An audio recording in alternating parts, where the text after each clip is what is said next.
is the 77 WABC minicast. The other thing that we blocked yesterday was the SAVE Act, right? Which was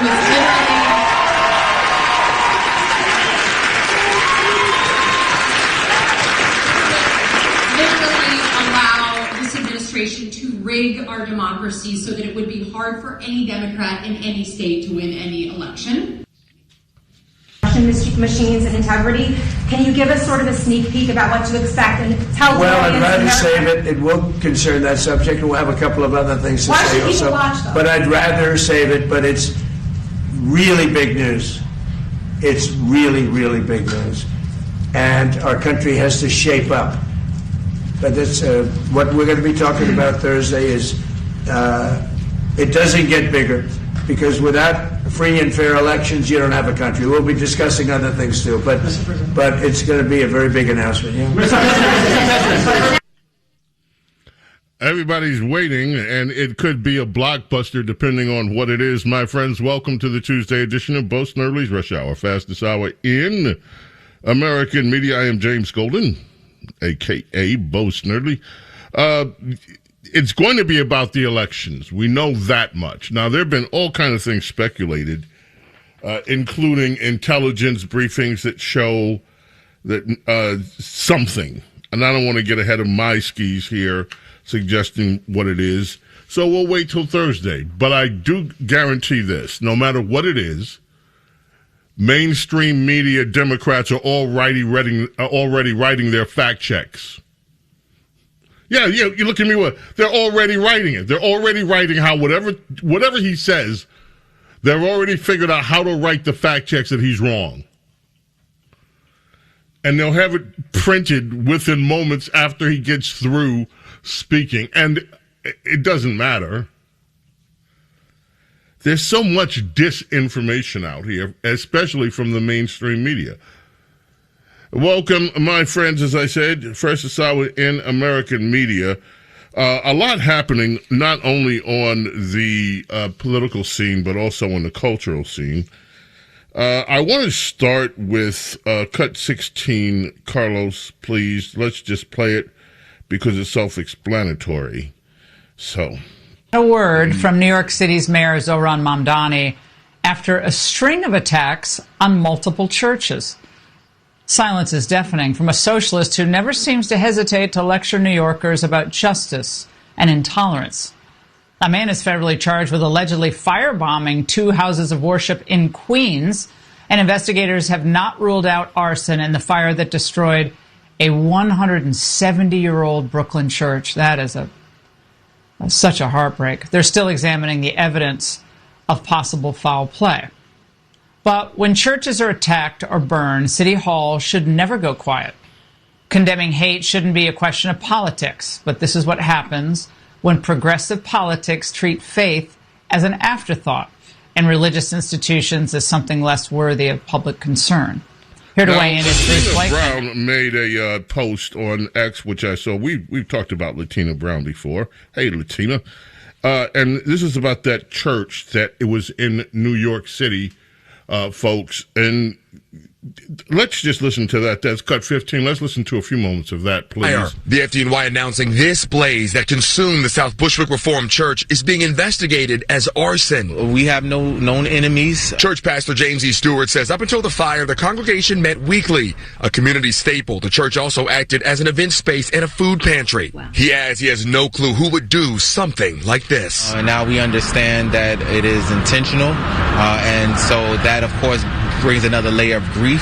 The National Registered Landmark was built in 1863 and has stood tall on Bushwick Avenue ever since, acting as a beacon in the community.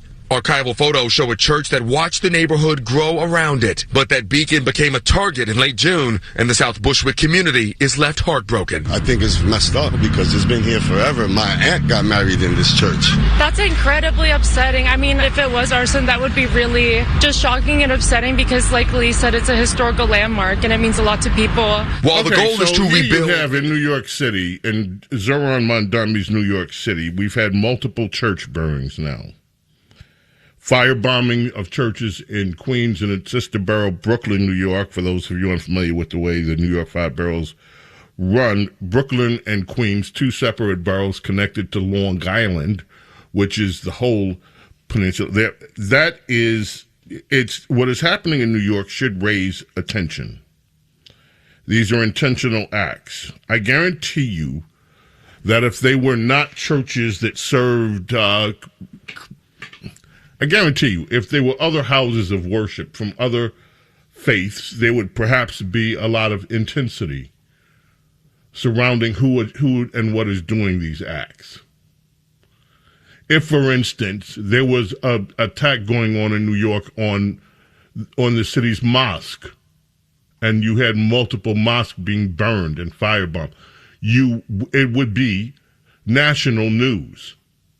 If there were synagogues being firebombed in New York like this, it would be national news. The fact that these churches in New York are suddenly under attack should be national news, and there should be attention paid as to what exactly is going on in New York City.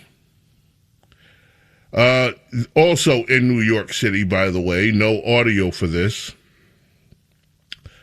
Under Mamdani, there is now over a half a mile homeless encampment set up near the Intrepid. It's, for those of you that know the geography of New York City, it's on the west side of New York City. They are theft of electricity now. 34th Street, if you think about, 34th Street, Penn Station closed down above Two Penn Plaza for the big wedding that Carlos attended between, the football player and what's the girl's name? Allegedly. Help me here. Allegedly. You can't say stuff like that on the air. Oh, I'm sorry. The wedding that Carlos allegedly attended between who? Some singer and some football player. Some Taylor Swift and her guy.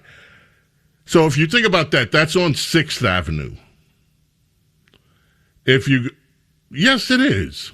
7th Ave, between 7th and 8th. 7th Avenue. Right, because it's a block away from the post office. 6th Avenue is Macy's. So if you go 7th Avenue, and then you cross the street, you're on 8th Avenue. The big post office used to be over there, one of the most gigantic post offices in the country, which now want to turn into the new Penn Station. If you go 4 blocks down, now you're in homeless encampment land. Same street, but this homeless encampment runs 12 blocks from 34th Street and 11th Avenue and 12th Avenue, and it just runs down near where the Intrepid Museum is. It has gotten so bad that now the unhoused, as liberals like to call them, are stealing electricity to electrify their homeless shanties. And this thing is over this one encampment is over half a mile long. This is Mamdani's New York. This is what Zohran Mamdani. Look at what is happening to New York. Report the other day about rents being sky high already, and he has put a squeeze on the real estate market with his plans to tax. This tax that he put on rental properties for the wealthy has slowed down that luxury market. In fact, there was only one sale recently, where many sales usually happen because people are just like, nope, I'm out of here. A news story the other day about how much wealth has fled New York to Florida. The prices are increasing in New York to live. All of this is happening in this socialist paradise that Mamdani is creating. What you are seeing every week, and it will go unchronicled, but you can see the week-by-week degradation of life in New York under socialist Zohran Mamdani. And what is the response from other Democrats? Bring on more of the same socialism and spread it around the country.